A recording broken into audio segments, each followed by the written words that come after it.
네, 선셋 롤러코스터의 I am a fish였습니다. 얼마 전부터 남해에 사시는 분들이랑 제가 하고 있는 모임이 하나 있는데요. 이른바 살롱을 하나 만들었습니다. 각자의 삶에서 받은 영감이나 공부한 것들을 나누어 보는 모임인데요. 이른바 시골 영감 클럽인데 저희는 일주일에 한 번씩 모여서 영감을 나누고 있습니다. 오늘은 이 시골 영감 클럽 멤버분들과 함께 이야기를 나눠보려고 합니다. 안녕하세요, 여러분. 안녕하세요. 안녕하세요. 네, 잘 지내셨나요? 네, 저는 이제 매주 뵙지만 이제 라디오 들으시는 분들을 위해서 각자 소개 한 말씀씩 간단히 부탁드릴게요. 우리 다혜 씨부터. 네, 저부터 하면 될까요? 네, 돌아가 볼까요? 네. 안녕하세요. 저는 임다혜라고 하고요. 저는 경기도 이천에서 살다가 귀촌한 지 3년 조금 넘었습니다. 지금은 남해 미조에 있는 작은 어촌 마을에서 남편이랑 같이 삶을 살아가고 있습니다. 네, 반갑습니다. 네, 안녕하세요. 저는 안윤미라고 하고요. 저는 남해에서 작은 민박집 운영하면서 친구들이랑 그러면서 살아가고 있는 사람입니다.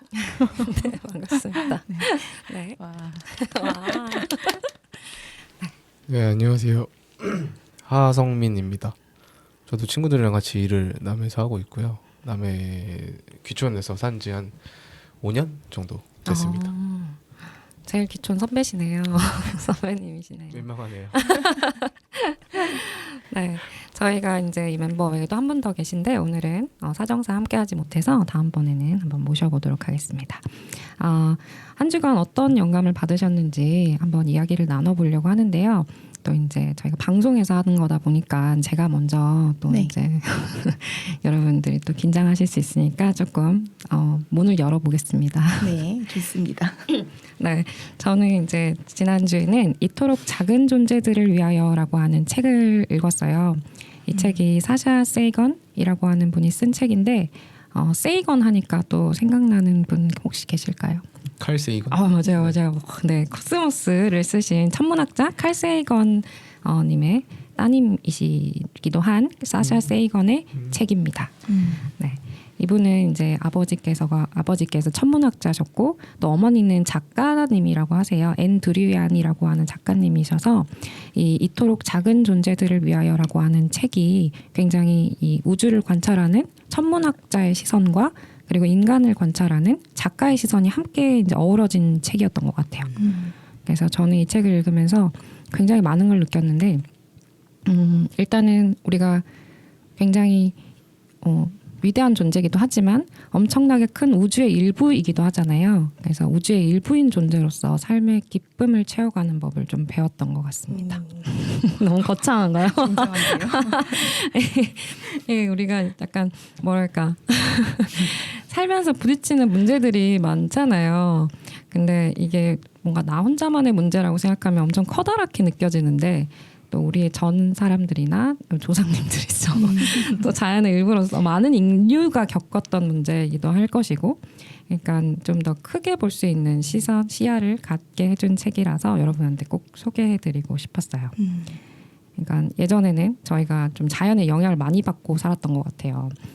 농경 사회나 이럴 때는 좀 더 자연의 영향을 많이 받으니까 이 자연 환경이나 계절이 막 왔다 갔다 하는 바뀌는 것에 많이 영향을 받았지만 요즘에는 좀 저희가 여름에는 뭐 냉방도 잘 되고 겨울에는 또 난방도 잘 되고 이러면서 좀 자연 속에 사는 존재라는 걸 많이 저도 도시에 있으면서 잊었던 것 같거든요. 근데 남해에 오니까 확실히 자연의 변화도 많이 느낄 수 있었고 자연에 얼마나 우리가 큰 영향을 주고받는지 다시 한번 깨달을 수 있었는데 그게 조금 희미해질 때쯤 이 책을 읽어서 이 남해라는 자연이 주는 기쁨들을 잘 느끼면서 살아야겠다라는 생각을 했던 것 같습니다. 그래서 철마다 이제 어떤 해산물이 잡히는지 이런 거 혹시 남해군에 살면서 조금 예전보다 알게 됐다. 저는 그렇거든요. 좀 더 알게 됐고 맞아요. 철마다 뭐 어떤 작물이 자라고 이런 것들을 전혀 몰랐었는데 잘 몰랐었는데 그런 것들에 대해서도 알게 모르게 많이 알게 됐구나 이런 것도 좀 깨달았던 것 같고 그래서 이런 것들이 당연하게 생각했던 것들도 좀 감사해야겠다라는 마음을 가졌던 것 같아요. 그러면서 이제 이 책에서 제가 굉장히 인상 깊었던 것이 이 의식, 그러니까 뭐 자연이 돌아가는 계절이 바뀌면서 거기에 맞춰서 이런 뭐 할 수 있는 의식, 그러니까 뭐 봄이 오는 것을 축하하면서 우리나라도 얼마 전에 이제 정월 대보름이었죠. 그래서 그런 의식 같은 것들을 하고 뭐 작게는 가정 안에서도 남편과 함께 살아가는 삶을 당연하게 여기지 않고 그 부부만의 의식을 해나가는 그런 얘기들이 있었는데 이 부부는 그 사샤 세이건이랑 그 남편분은 매일매일 같이 노래를 부르는 의식을 한다고 해요.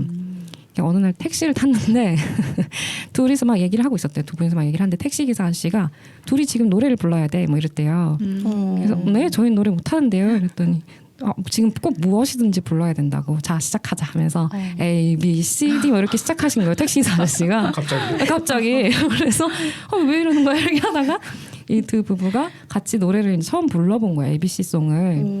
근데 그게 되게 좋았대요. 그래서 이 부부가 이때부터 하루도 빠짐없이 뭐 싸운 날이던 아니면 뭐 좋은 날이던 딱 이제 눈 마주치면 일어나서 또 마주치면 A, B, C, D 시작하는 거예요.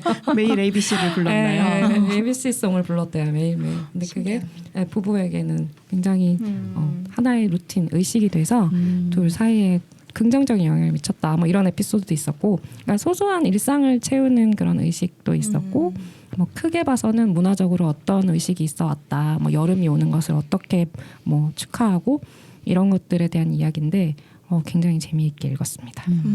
그래서 나도 남해에 살면서 좀 루틴 의식을 좀 만들어야겠다를 생각을 했는데요.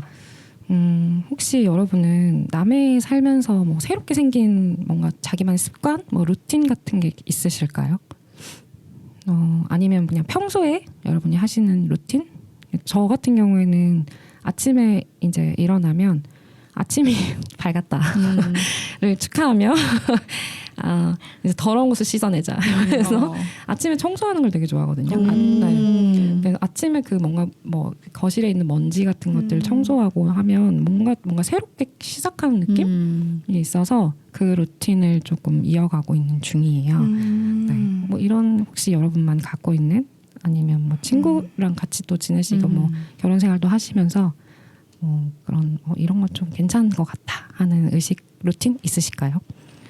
저는 꼭 이불 정리를 하거든요. 일어나시면 네. 근데 그게 엄청 저한테는 중요한 루틴이어서 네. 그걸 안 하면은 좀 괜히 하루가 약간 좀 정리가 안 된 상태로 지나가는 느낌이라 꼭 아침에 이불을 이렇게 빳빳하게 펼쳐가지고 정리해주고 이제 필로우 미스트를 뿌리고 나오면 그냥 괜히 이제 자러 들어갔을 때 그 미스트가 은은하게 남아 있잖아요. 네, 강하지 그렇죠. 않고 그리고 굉장히 뭔가 호텔에 들어간 것처럼 침구가 깨끗하게 정리가 되어 있으니까 기분 좋게 하루를 시작하고 마무리할 수 있는 것 같아요.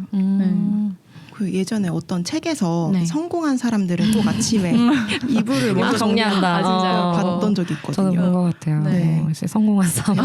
아니 근데 저도 그 성공한 사람 중에 한 명이 왜 저러네.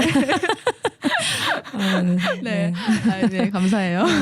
근데 이제 그 성공한 그 엄청 유명한 아저씨인데 이름 유명한 모르겠어요. 유명한 아저씨. 유튜브에 자주 나오고 뭐 그런 아저씨인데 그 아저씨가 이렇게 그 아침에 작은 성취를 하나 이뤄야 한다. 그렇죠. 네. 맞아요. 그게 가장 쉽게 할 수 있는 게 이불 정리를 하더라고요. 그래서 그럼 나 하루에 제가 뭔가 성취하는 거를 쉽게 딱 하나 이뤄내고 시작하는 거라 그게 굉장히 저한테 도움이 많이 되고 기분이 좋게 되더라고요. 그래서 네. 이불 정리를 꼭 합니다. 그러니까 이불 정리에서 나아가서 이제 그 필로우 미스트까지 네네네. 뿌리시니까 그게 되게 향이 또 기분을 되게 좋게 맞아요, 하잖아요. 맞아요. 저 같은 경우 향 피우는 걸 좋아하는데 아침에 이렇게 청소하고 향 피워 놓거든요. 네. 그럼 뭔가 이제 공기가 약간 바뀌는 느낌? 맞아.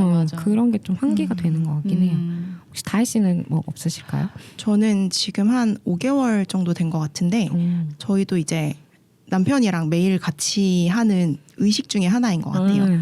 이게 둘이 먼저 하자라고 해서 시작한 건 아니고 그 세이건 작가님처럼 외부의 자극에 의해서 시작을 하게 됐는데 그 저희가 유튜브를 되게 즐겨 보거든요. 네. 근데 거기에 부부 유튜버가 매일 아침에 따뜻한 물을 마신다. 근데 그렇게 마시면 신진대사도 원활하게 되는 것 같고 그리고 피부도 좋아진다라는 그런 이야기를 듣고 우리도 한번 해보자라고 그 얘기를 해서 시작을 하게 됐어요. 근데 이제 따뜻한 물을 마시기 전에는 꼭 양치를 먼저 해줘야 된다라고 해서 양치를 먼저 하고 일어나자마자 일단 물을 올려요. 물을 올려놓고 양치를 하고 그리고 그 식탁에 앉아서 따뜻한 물을 마시면서 대화를 시작하는 게 좀 어떻게 보면 하나의 루틴처럼 된 것 같아요. 이게 그리고 따뜻한 물을 마시는 행위 자체가 뜨거운 물이다 보니까 시간이 조금 오래 걸리거든요. 그래서 아침을 조금 여유롭게 시작할 수 있는 것 같아서 좋습니다. 네, 뭔가 같이 얘기도 나눌 수 있고 그렇죠? 네, 좀 식어가는 그렇죠. 동안 네. 그 뜨거운 물이 미지근해지는 동안 네. 그런 것 같아요. 저도 꼭 양치를 먼저 하고 물을 먹어야 된다고 어디서 봤거든요. 네. 그 자는 동안 뭐가 이렇게 세균이 나와서 네. 네, 그래서 저도 항상 양치를 먹고 혀를 열심히 타고 진로의 양치죠. 네, 맞아요. 그렇게 하는데 그 이야기를 나눌 수 있는 그 차가 식는 동안이 되게 좋은 것 같아요. 네. 낭만적이네요. 오늘의 네. 이렇게 낭만을 이끌어 주시니까 그러니까요. 낭만 선생님. 내일부터 낭만적인 걸로 얘기를 한번 해보겠습니다. 알겠습니다. 우리 상민님은 혹시 저는 루틴 있다기보단 뭐 희망사항에 가깝죠. 네, 이렇게 그런 것도 좀 너무 좋은 지내고 것 싶다. 같아요. 네. 뭐 그런 게 있는데 아침에 일어나면 저도 양치를 하고 네. 매트 위에 앉아야지라는 생각을 항상 하거든요. 요가를 한다든지. 요가 매트. 네. 앉아야지라는 생각을 하는데 요즘 요 근래 저번 주만 해도 조금씩 했는데 이번 주엔 진짜 오늘 무슨 요일이죠? 수요일이야. 네. 저희의 주의 시작은 수요일이거든요. 오. 수요일하고 저희가 화요일날 쉬어가지고 쉬시니까. 그래서 주가 좀 이상하긴 한데 저번 주에는 거의 운동을 못했고 몸이 좀 안 좋기도 했었고 그래서 이번 주에는 꼭 요가를 해야겠다. 아침에 일어나면 그 정도랑 뭐 삶은 계란을 삶아야지. 그때도 한번 얘기했던 것 같은데 저희 삶은 얘기했어요. 계란, 네, 계란 맞아요. 삶고 약간 반숙으로 아 맞아요. 이게 네, 먹는 것까지를 아침에 하고 싶다. 네. 더 나아가서 저는 일을 하고 있으니까 제 개인 작업을 잘 못하는데 아침 시간에 개인 작업하는 것까지를 아침 시간 최대한 활용하고 싶다. 뭐 그런 생각을 하면서 하루를 시작하려고 하는데 잘 안 되더라고요. 네. 그 의지로 되는 건 아닌가 봐요. 네, 이게 약간 루틴이 되려면 그게 약간 일부가 돼야 된다고 하더라고요. 약간 생활의 일부가 돼야 된다고 하긴 하던데 일단 매트를 그러면 깔아놓고 주무시는 걸로 할까요? 또 그럴 수는 없어요. 정돈이 안 된 것 같아서 말아놔야 됩니다. 아니 펼치고 말고. 쉽지 않네요. 네, 쉽지가 네. 않네요. 근데 아까 얘기하실 때 그 책 얘기하실 때 네. 재밌어서 네. 제가 귀촌한 지 얼마 안 됐을 때 친구랑 같이 밤하늘을 보고 이렇게 네. 쉬고 있을 때가 있었거든요. 여름에. 네. 근데 그 친구랑 뭐 무슨 얘기를 했는지 잘 기억은 안 나는데 그런 우주에 대한 얘기를 네. 막 했었어요. 그게 갑자기 생각이 났는데 그 친구가 우리가 서울에 있었을 땐 뭔가 사회적 존재로서의 삶을 네. 항상 고민하면서 사는데 저기 내려와서 이렇게 시골 마을에 지내니까 뭔가 우주적인 존재로 네. 사는 걸 좀 잊고 있었던 것 같다. 우주의 한 일부인데 네. 그런 것들을 좀 느끼게 되는 시간들이 생긴 것 같다라는 낭만적인 얘기를 그때 네. 했었거든요. 네. 요즘 또 잊고 있는 거예요, 제가. 또 사회적 존재가 되셨나요? 네, 사회적 존재로서. 사회적 존재이면서 우리 또 우주 안에 네. 있는 존재니까 그렇죠. 쉽게 있는 것 같아요. 사실 그 이 책에서 보면은 밤이 낮이 되는 것도 굉장히 과학적인 그 일이잖아요. 사실 이게 살짝 기울어져 있기 때문에 뭐 생기는 거고 정확한 그 과학적인 건 다 까먹었지만 어쨌든 이게 하나도 당연한 게 없고 그렇다고 하더라고. 해가 있고 어쨌든 뭐 이런 여러 가지 과학적인 그 사실 때문에 낮과 밤도 있고 뭐 계절도 있고 뭐 이런 얘기들을 하시는데 그걸 읽으면서 맞아, 약간 우리 우주에 살고 있고 낮이 오는 것도 당연한 게 아니지라는 생각이 들더라고요. 그래서 이게 약간 좀 예전에는 그 루틴 같은 것도 뭔가 나의 건강이나 뭐 나의 삶 때문이었다면 이 책을 읽고 조금 이제 감사하게 되는 낮이 왔구나 이런 약간의 그 정도까지요? 변화가 생겼더라고요. 이 정도까지 내가 약간 책을 꼭 읽어봐야겠다. 그러니까요. 되게 아름다운 책이었던 것 같아요. 그래서 뭐 누구는 그 도서 서평 같은 거에 뭐 코스모스의 이제 일상 버전이다. 뭐 이렇게 우리의 삶이 굉장히 우주 안에 있는 삶이라는 거를 일상에서 느낄 수 있게 하는 책이다라고 하는데요. 뭐 홍보하는 건 아니지만 개인적으로는 이제 남해에 살면서 자연과 함께 사는 게 우리의 가장 굉장히 좋은 점 중에 하나잖아요.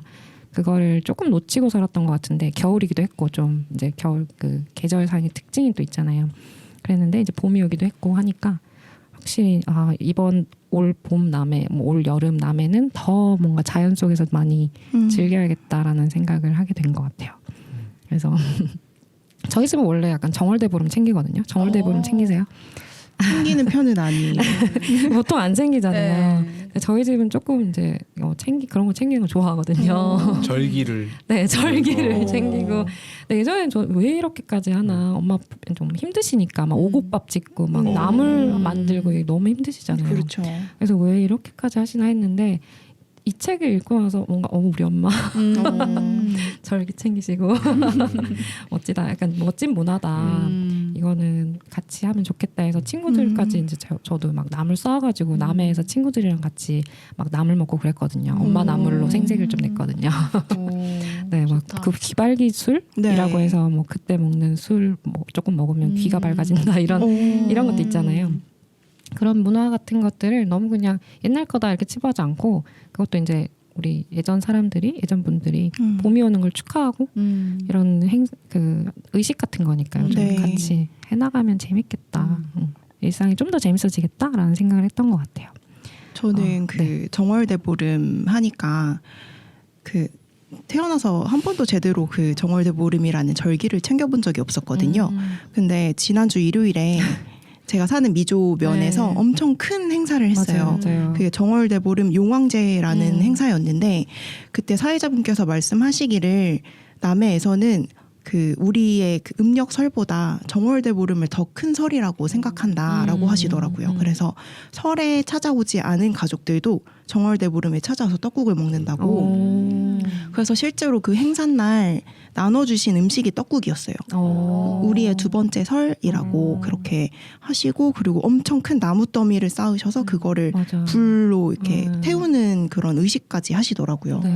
그래서 아, 여기는 남해는 정월대보름에 좀 진심인 사람들이구나.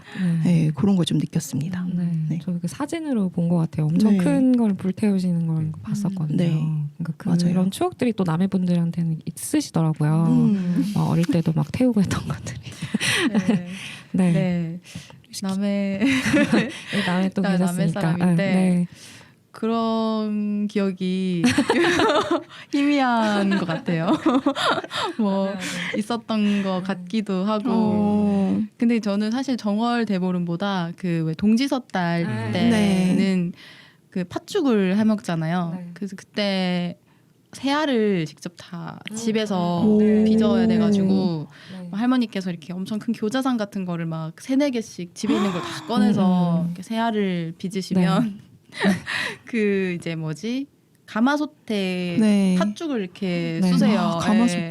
밑에 계속 불 넣으면서 네. 그러면 이제 그 새알을 이제 저희가 다 빚어 놓으면 그거를 다 이렇게 하루 동안 반나절인가 살짝 말린 다음에 그거를 넣으시더라고요. 네. 그러면 이제 그거를 며칠씩 먹고 오. 네, 맞아요. 네, 그랬던 기억은 있어요. 오. 네. 애군을 이제 쫓아준다고. 네네네. 그쵸? 맞아요. 그럼 네, 저희 집도 사실 새알 빚거든요. 아, 진짜요? 진심. 진심이죠, 막. 네. 새알의 크기.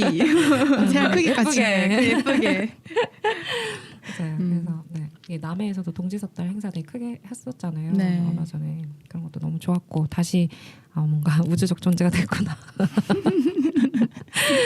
진짜 이렇게 재밌게 삼아 이렇게 웃으면서 얘기하긴 하지만 정말 진심으로 그런 것들 지켜나가는 거 너무 재밌다. 그리고 우리 방식으로 변형시켜 나가는 것도 좀 재밌겠다. 이런 생각도 했던 것 같아요. 뭐 나물 네. 짓기까지가 너무 어려우면 뭔가 다른 방식으로 해나가도 재밌지 않을까? 라는 생각했어요. 달 구경 달이 너무 크더라고요 요즘에. 맞아요. 어제도 맞아요. 달이 엄청 크던데 네. 네, 달 구경도 좀 하고 이렇게 보냈는데 어쨌든 이제 봄이 오고 있어요, 그죠? 네. 오늘 정말 날씨가 따뜻합니다. 네, 진짜. 정말 봄이 왔습니다. 혹시 남해에 살면서 새롭게 생긴 거는 뭐 있을까요? 남해에 살면서 뭔가 예전에 뭐 남해에 계시긴 했지만 뭔가 예전에 사회적 존재였을 때는 하지 않았던 뭔가를 한다던가. 그러니까 전 달 보고 이런 것도 되게 별로 안 했던 것 같아요. 서울에서는 달을 본다던가 뭐 이런 걸 잘 안 했던 것 같은데, 네, 좀 더 뭔가 별도 자주 보는 것 같아요. 네, 별도 자주 보고 보게 잘 되고. 보이고. 맞아요. 그런 네, 환경에 살고 있고 네.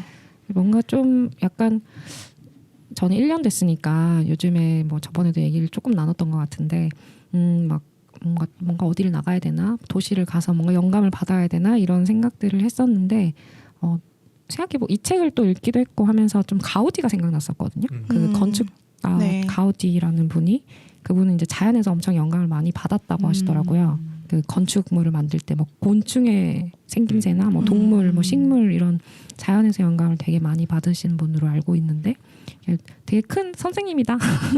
자연이 약간 네 정말 내가 즐길 수 있는 것들 더 많이 즐겨야겠다라는 생각, 배워야겠다는 생각을 네. 하게 됐던 한 주인 것 같습니다.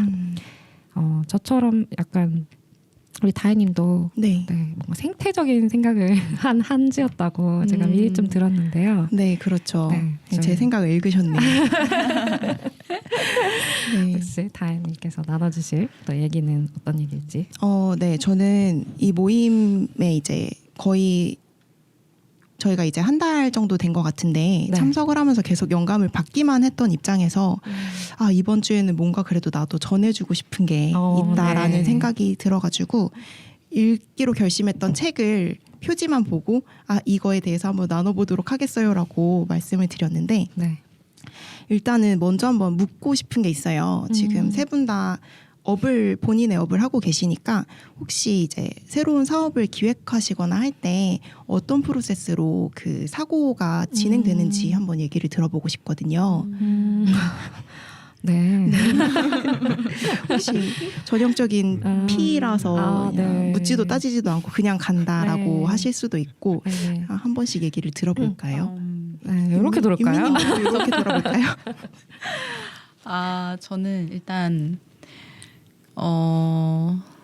일단 제가 좋아하느냐를 먼저 우선 생각을 하고요. 두 번째는 이제 그게 그 재벌집 막내들처럼 이렇게 돈이 되는지 이게 돈이 되고 네, 이게 돈이 되는지 돈이 되고 그거를 이제 파악을 해서 어느 정도 교집합이 나온다 싶으면 일단 하려고 하는 것 같아요. 그래서 살짝 솔직히 뭐랄까요, 1부터 10까지 계획을 세우고 시작하진 않고 거진 그 교집합이 어느 정도 주변 사람들이나 뭐 좀 알아봤을 때 괜찮을 것 같다라는 게 서면은 뭐 못 먹어도 고 하는 마음으로 일단 해보는 것 같아요. 네, 그렇게 그게 프로세스가 될지 모르겠지만, 네. 그럼 우선순위가 일단 내가 제일 하고 싶은 게 무엇인지 네네네. 생각하시고 그 다음에 이게 자본적으로 네. 나에게 수익을 가져다 줄 수 네. 있는지 그렇게 두 가지를 고려를 하시는 네네, 거죠. 맞아요. 아, 네. 네. 잘 들었습니다. 네, 그 두 번째 생각이 어떻게 보면 이제 사회에 필요한가에 대한 생각인 것 같긴 해요. 네, 그렇죠. 맞아요. 그러니까 네. 수요가 있어야 네. 어쨌든 수익이 나는 거니까. 네, 네. 또 네? 일을 하는 프로세스요. 네. 기획하는. 네. 아, 그 이번에 네. 새로운 카레집 네네네. 작년에 네. 오픈하셨잖아요. 네네네. 그 오픈하시기로 결심하셨을 때 어떤 프로세스로 이걸 그래 우리 그러면 이번에 카레집을 다시 한번 해보자라고 결심을 하셨는지. 제가 이렇게 이쁘게 정리를 못 하겠네요. 정리를 못 하겠는데 뭐 그냥 뻔하게 얘기하면 좀 재밌는 걸 하고 싶다가 네. 제일 커서 뭐 그런데 제가 느끼는 재미는 조금 달랐으면 좋겠다. 그러니까 뭐 우리가 하는 얘기가 또 재밌었으면 좋겠다. 그리고 이게 다른 사람들이 얘기하는 거랑 좀 달랐으면 좋겠다 해서 오는 것 같아요. 다르지 않고 뭔가 어디서 한 얘기 같은데 어디서 했던 것 같은데라고 하면 그 재미가 반감되거든요. 그래서 그런 측면의 고민을 일단 하는 편이고 그걸 지금 제가 같이 일하는 동료가 저까지 5명인데 이 5명이 재밌다라는 반응이 오면 제가 얘기하던 누가 얘기하던 야 5이 다 이거 재밌네라는 느낌 오면 누가 들어도 재밌는 거겠다라는 생각도 좀 해요. 만약 혼자 하는 거면 판단이 어려울 텐데 네. 같이 일하는 친구들이 이거 재밌다 재밌겠다라고 하면 이게 남들과 다른 것들을 우리가 하려고 뭔가 아이디어를 냈구나 네. 정도의 어떤 척도가 되는 것 같아서 그렇게 일을 시작하고 그게 진행되는 과정에서는 이제 이런 고민들을 하죠. 이게 뭐 저희가 사업적으로 뭔가 하는 거라면 이게 뭔가 어느 정도의 수익이 되는지 혹은 뭐 의미나 가치적인 측면이면 이게 그런 사람들한테 그렇게 효과적으로 전달될 건지 뭐 그런 부차적인 고민들이 이후에 따라오는 것 같기도 하고 그렇네요. 내가 제 정리가 잘 안 되네요. 너무 잘 해주셨는데요. 네, 네, 맞아요. 달랐으면 좋겠다. 네, 차별화가 맞아요. 일단 네. 포인트인 네, 거고 포인트고. 그리고 다수가 의견을 모을 수가 있으니까 네. 그 부분에 있어서 정말 무언가 하나 진행하실 때 그래도 또 어려움이 있으시겠어요. 굉장히 많죠. 네. 이거 괜찮은데라고 했는데 4명이 괜찮은데 1명이 재미없는데 네. 그러면 네 힘들어지죠. 그렇죠. 네. 그런 부분이 좀 있겠네요. 그래도 그 카레집은 이제 다 모두가 재밌겠다 하고 이제 시작하신 건 거죠. 그래서 어떤 근데 기본 세팅은 거기서인데 네. 이제는 네. 그 재미보다는 우리가 그래도 이 남해에서 지역에서 일을 하고 있고 네. 생존의 영역에 더 가까운 것 같아요. 뭔가 생활이나 뭔가 그런 쪽으로 하면 좀 더 즐겁게 하고 싶은데 여기서 생존하기 위해서 하는 것들은 그런 게 좀 부족하더라도 뭐 타협점을 좀 찾는 거죠. 그래도 우리가 이걸 해야 뭔가 되겠다. 이게 재밌건 재미없건 우리가 이미 시작했고 네. 약간 그런 고민들도 같이 하는 것 같아서 네 쉽지는 않죠. 네. 잘 들었습니다. 뭐 이렇게 답이 뭐 예. 이렇게 찾고 있으신가요? 네, 지금 혼자 머릿속으로 정리를 해보고 있어요. 그러시구나. 네. 아, 어떤 타입인지. 네. 타입. 뭐 그런 게 유형이 있군요. 그런 건 없어요.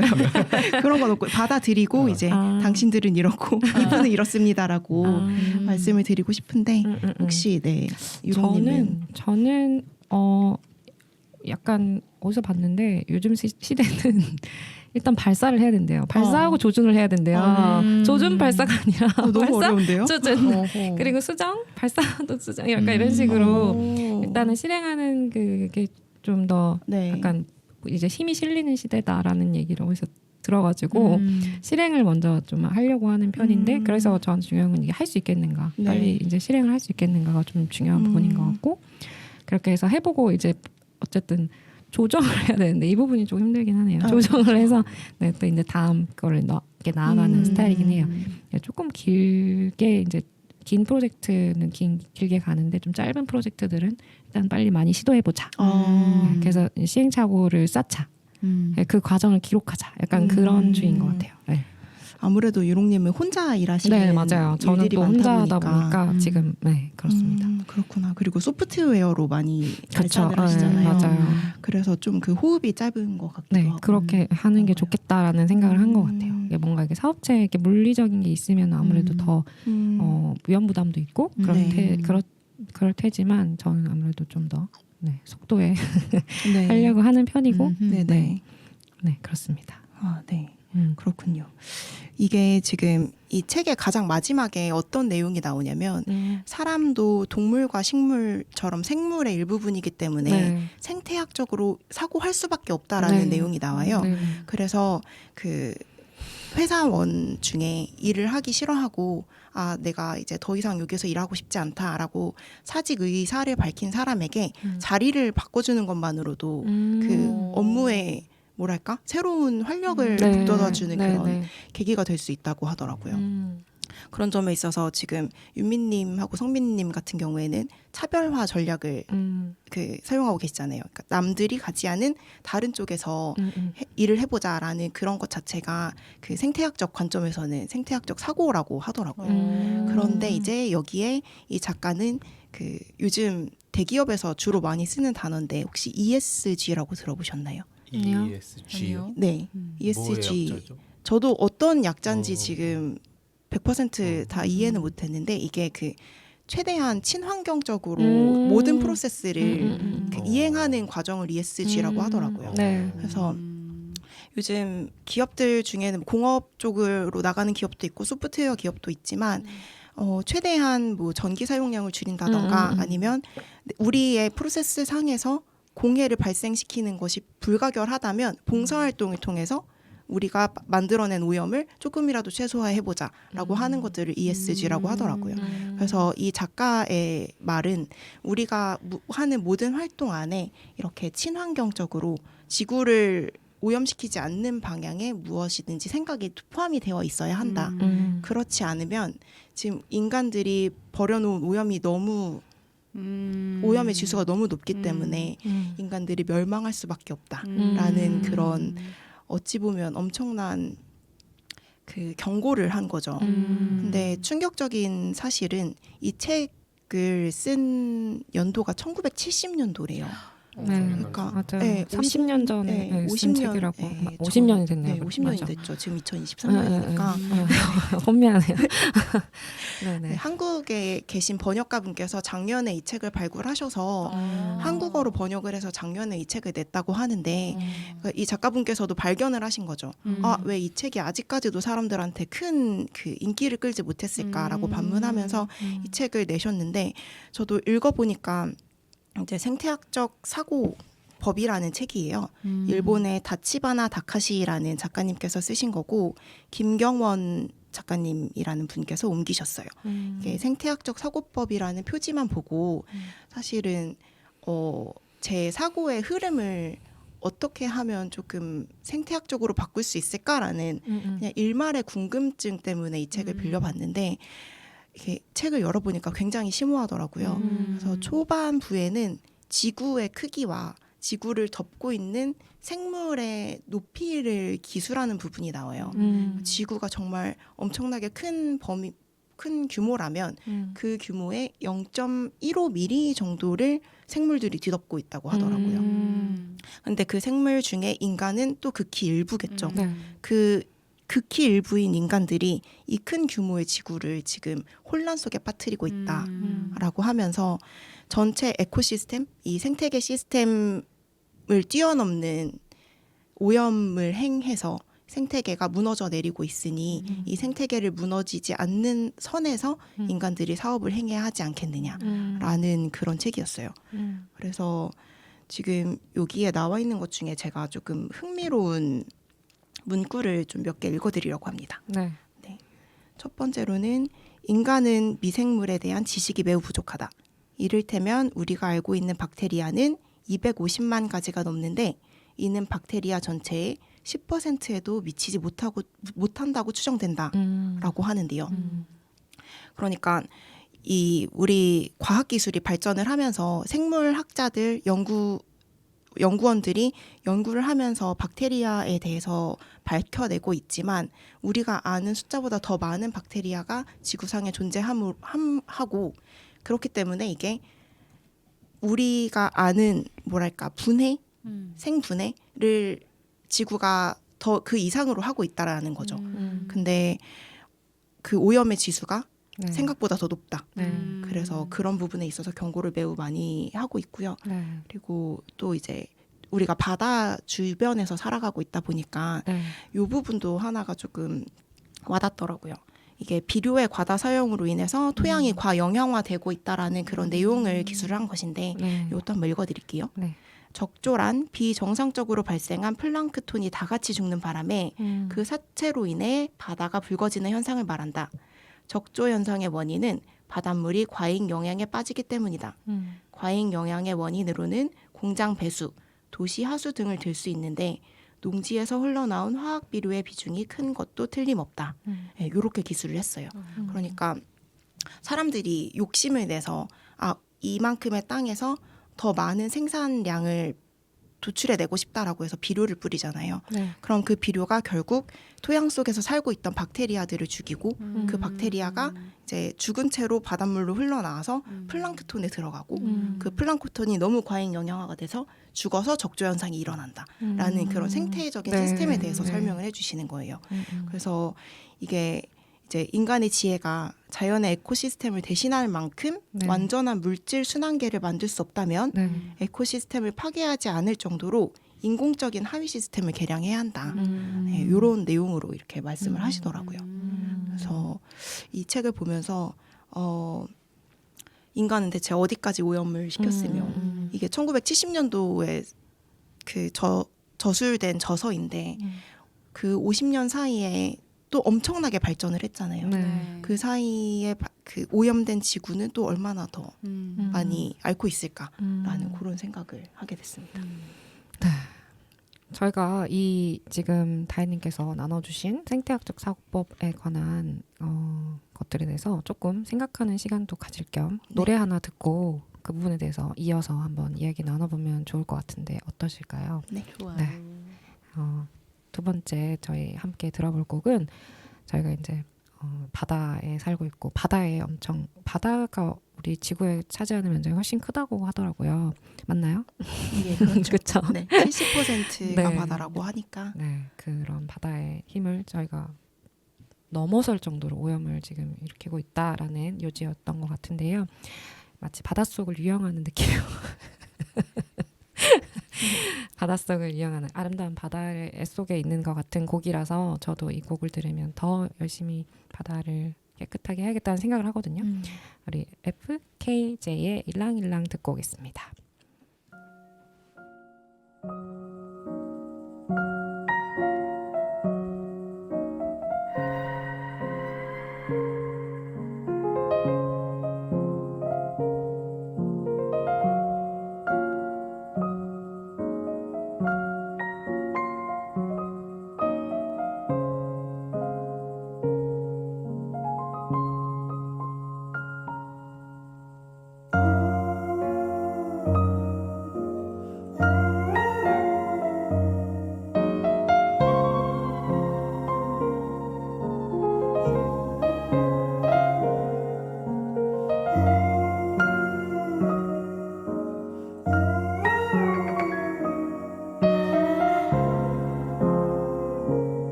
네, 노래 듣고 왔습니다.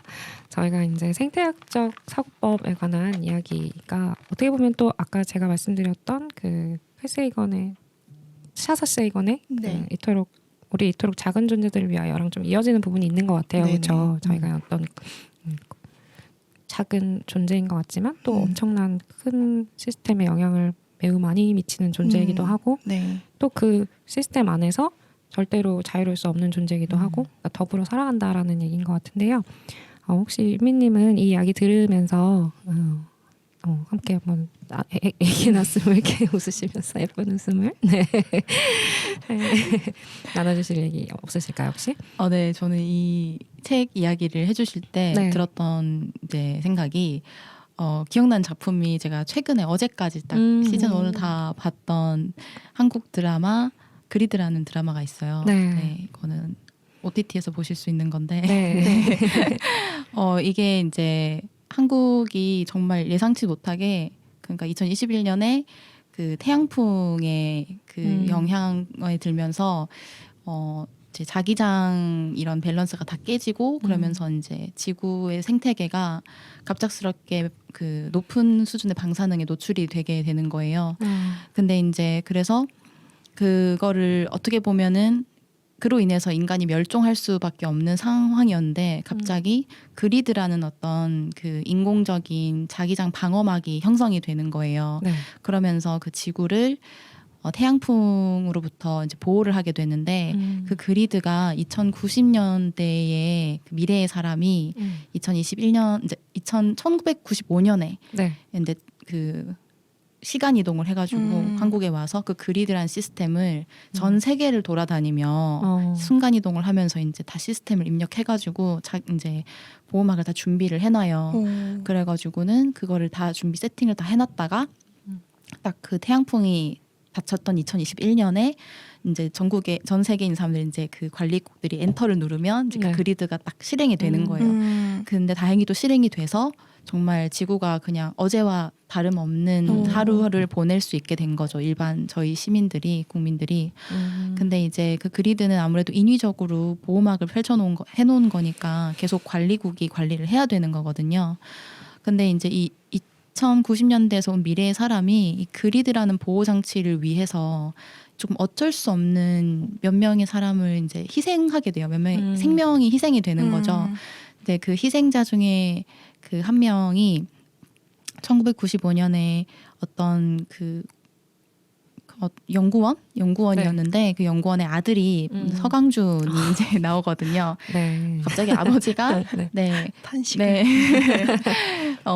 그 희생자가 되면서 굉장히 불운한 그런 어린 시절을 보내고 자기 아버지의 죽음의 비밀을 밝혀야겠다 해서 그리드 관리국에 이제 입사를 하게 돼요. 그러면서 이제 비밀을 하나씩 밝혀 나가는 건데 결과적으로 이거는 이제 그 태양풍도 일찍 오기도 했지만 그만큼 우리가 너무나도 지금 그 자연 훼손을 많이 하고 있고 그 우주가 빨리 나이가 들어가게 만드는 것도 있고 그리고 그 90년대에서 그 여자가 온 이유는 그리드를 지키기 위해서 온 것도 있지만 그리드를 자신들이 이제 2090년대 개발을 했는데 네. 그러면은 그리드를 개발한 사람이 태어나야 하잖아요. 근데 그 사람이 태어나려면 이제 2021년에 몇몇 사람이 죽어야 되는 거예요. 그러니까 약간 나비 효과처럼 네. 그 사람들을 살리면 그 그리드를 개발한 사람이 소멸되는 거죠. 네. 그래서 태어날 수 없으니까 이제 그런 여러 가지 뭐 상대성 이론도 많이 얽혀 있고 뭐 그런 건데 이제 맨 마지막에는 그 김하중도 나오거든요. 네. 이제 김하중이 그 그리드 개발자의 목의 선조격으로 나와요. 네. 그래서 우리가 얼마나 많은 미래의 아이들에게 네. 많은 어떤 혜택을 빼앗았는지 그들이 다 응당 누려야 할 자연을 우리가 많이 훼손했는데 그중에 단 하나라도 돌려줄 수 있다면 뭐든 지금 해야 한다라는 말을 하거든요. 그래서 이제 그걸 보고서 진짜 좀 저도 아까 유록님께서 오늘 아침이 왔네라고 했잖아요. 네. 근데 그게 우리한테 만약에 그런 태양풍이 오늘 당장 네. 온다 하면은 내일에 그 창문을 열고 막, 네. 막 맞이하는 그 햇살이 당연하지 않는 일상이 되는 거죠. 네. 그래서 그게 엄청 중요하다는 생각을 했었고 마침 또 딱 그걸 다 봤을 때 뉴스를 읽었는데 지금 30, 40대의 저희 나이 또래 사람들은 저희 부모보다 더 빨리 늙는데요. 맞아요. 저도 본 것 같아요. 보셨죠? 그거. 네. 노화 노화 수치가 엄청 빠르대요. 높대요. 네. 잠시만요. 네? 노화 너 수치가. 무슨 얘기예요? 그게? 그러니까, 인정하셔야 해요. 그러니까 예를 들면 이런 거예요. X세 시대 오래 사는 거 아닌가요? 근데 노화가 더 빨리. 노화가. 그러니까는 예를 들어서 우리 부모님이 한 7, 80대쯤 되면 아프기 시작했다면 저희는 5, 60대 때 아프기 시작한 거죠. 네. 그 아픈 그 장기나 이런 피부나 저희 이 생체의 노화 수준이 네. 더 빠르게 왜요? 악화된. 네. 왜냐하면 저희가 먹는 음식들이 네, 가공식품도 음식, 많고 생활 습관 뭐 이런 네, 것들이 그리고 스트레스도 다, 엄청 많이 스트레스 받고 지수. 그래서 이제 그럴 수밖에 없는 시대가 되니까 근데 죽진 않잖아요. 네. 그러니까 거진 끔찍한데? 네, 인생에 만약 100년을 산다면 간을 아픈 상태로 살아야 네. 할 수도 있다는 거죠. 그냥 근데 의학에 이제 네. 도움 네. 받아서 맞아요. 근데 그게 어쩌면 진짜 우리들이 지금 처해 있는 상황이 잘 솔직히 저희는 또 그래도 시골 사니까 나름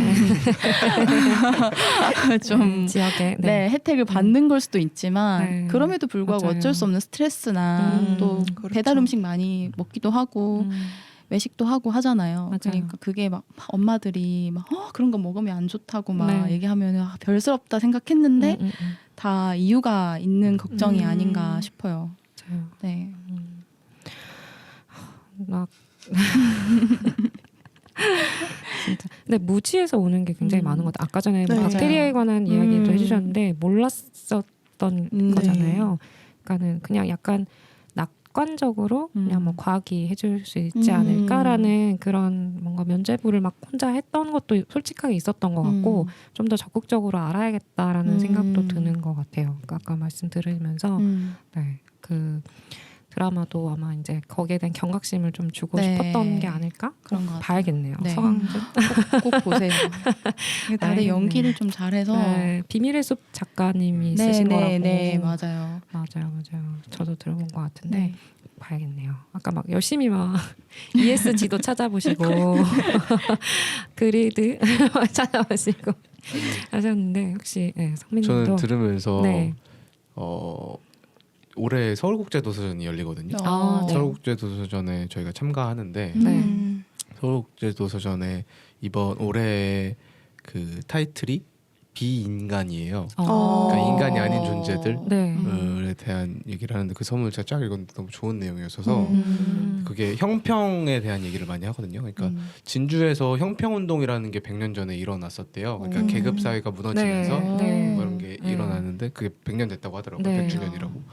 근데 그 이후에 우리 지금 현 동시대에는 인간인 존재들의 계급의 어떤 형평이 아니라 비인간과 인간의 형평도 이제 논의해야 되지 않을까의 맥락에서 서문을 썼더라고요. 그러니까 인간이 아닌 존재들을 어떻게 우리가 균형을 맞출 것인가 인간과 뭐 그런 맥락에서의 어떤 주제를 뽑았던 것 같은데 좋더라고요. 아, 엄청 필요한 얘기겠구나. 요즘 특히 이런 얘기들이 네. 점점 이슈화되고 있고 그리고 저희가 만든 책 우리가 소멸하는 방법이라는 네. 책의 3호 주제도 인류세라는 타이틀로 네. 작업이 됐거든요. 음. 근데 그 인류세라는 말은 지질학 용어래요. 네. 그러니까 지질 시대를 어떤 학자가 지질학자가 인류세라는 시기의 도입을 주장한 거예요. 그러니까 그 전에 지질 시대 뭐 고생대, 중생대, 신생대로 오고 신생대의 홀로세라는 지금 시기인데 이 홀로세라는 긴 시기 안에 인류가 나타나고 나서 너무나 큰 영향을 지구에 주고 있어서 지질학적으로 이건 한 시기로 명명해야 되지 않을까라는 뭐 주장을 했다고 하더라고요. 아직 공식적으로 합의된 용어는 아니긴 한데 그만큼 인간이 이 땅에 네. 뭘 네. 쌓고 있는지 존재가 그러니까요. 정말. 네, 그런 네. 것들에 네. 대한 논의가 많이 필요하겠구나. 그래서 저도 그런 고민을 하면서 그 책을 만들기는 했었는데 약간 근데 저는 지방소멸 이슈랑도 엮어서 같이 얘기를 했었거든요. 그래서 뭔가 이 남해가 혹시 지방 소멸 이슈로 인해서 여기서 사람이 살기 어려워지는 동네가 되면 자연적으로는 좋은 거 아닐까? 우주적으로는 뭔가 여기서 사는 동식물들한테는 네. 뭔가 필요한 거 아닐까? 약간 이렇게 대비시키는 작업을 했었던 건데 그런 고민을 하게 되는 것 같아요. 인간이 얼마나 변화할 수 있을까? 차라리 빠지는 게 어느 네. 지역에서 사라지는 게 그 지역을 뭔가 위해서는. 뭐 지역 네. 뭔가 자연 생태계를 위해서 더 네. 필요한 일 아닐까라는 생각도 막 들기도 하고. 실제로 이 책에 그런 내용도 나와요. 어. 사람이 사용하지 않는 땅이 척박했던 땅이 다시 풍요로워지는 과정이 얼마나 걸리는지와 네. 그런 내용들이 나오더라고요. 어. 그래서 지금 말씀하신 게 굉장히 좀 공감이 가는 부분이네요. 네. 네. 또 이제 저희가 더불어 살아야 하지 않겠습니까? 맞아요.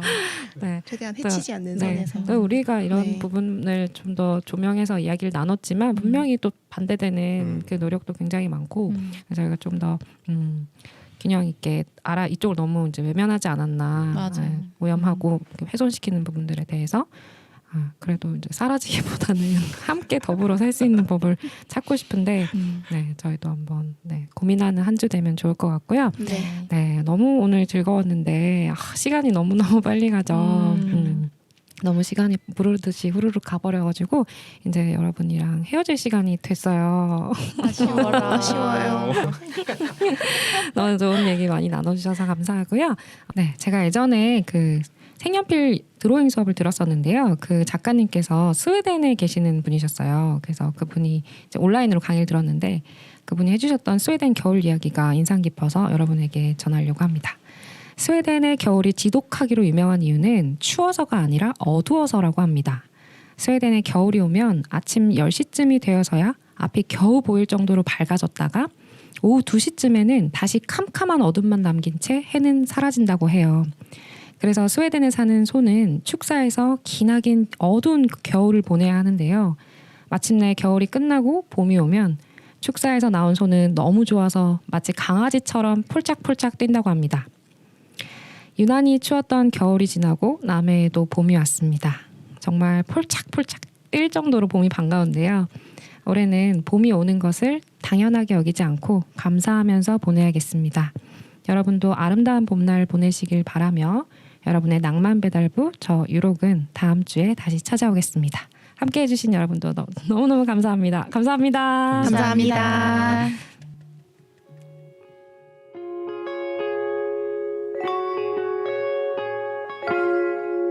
달의 뒤편을